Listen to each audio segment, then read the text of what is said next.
this is quite possibly, very possibly, the best bass compression trick you'll ever learn. So let's go.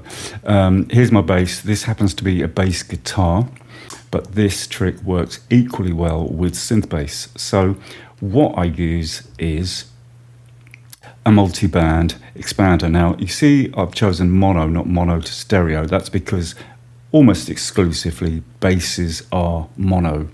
Not always, especially in the case of synth basses, but anyway, this is a bass guitar and it is most certainly mono, and I want it to stay that way, so there you go. So here's my multi-band. This is the industry leader, isn't it? You know, most people are familiar with this. So let's play the bass. Okay, and you can see you can move around here in a frequency spectrum. And the first thing I do is concentrate on the sub frequencies. Okay, now they're usually up to around about 100 hertz. So let's go with that.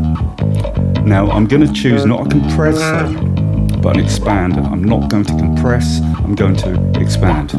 Let's go. And what I do is solo the band I'm working on. Okay, now the great thing about expanding low frequencies like this is it actually tightens them up. So let's push that, and it's not a bad idea to go too far and then pull back. I mean, that's clearly too much. Don't worry if your ears take a little while adjusting to this kind of thing. You'll get there, and once you're good at this, once you've practiced it a few times, you'll find it's a really quick method of doing what is a lot of people have so many problems with: bass compression.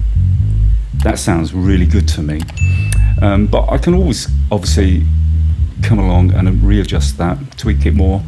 So let's move on to what really is the main part of the bass, which is almost always between 100 and 500 hertz. So let's just grab that. You can even see that little dip there sometimes, depending on which string, which note he's playing on which string. So look, let's make sure we got an expander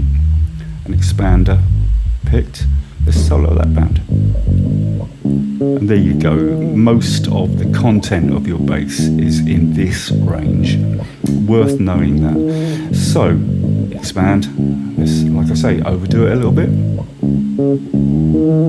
That sounds really over.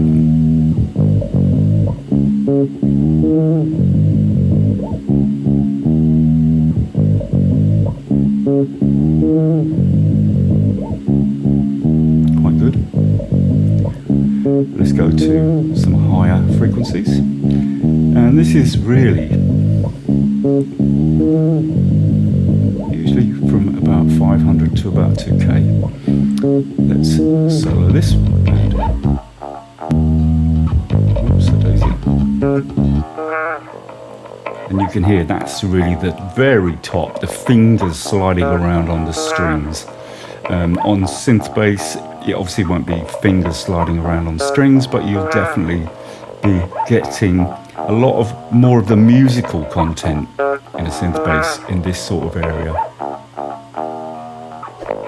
Once again, if you're not sure, like I've got plus 3 dB there, but I can. That sounds really distorted, really overdriven. Back to about 3 dB. That sounds quite good. Next band, and this is an interesting band with bass because you can hear that it's just wiry, slidey stuff, which I don't personally find very useful in a bass. And like I said, expanding the sub frequencies will tighten your bass sound. Removing these frequencies will also tighten your bass sound. So let's just mute those. You can see that dropped right off there. Now that's the equivalent, if you're thinking in terms of an analog EQ or an analog style EQ, that's the equivalent of adding a low pass filter at 2K. Okay, so if I put them back in,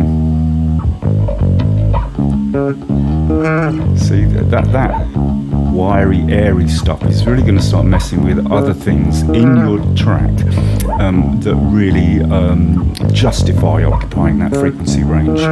So let's just A-B. Thin, pretty horrible. Let's just tweak. Bit too much sub.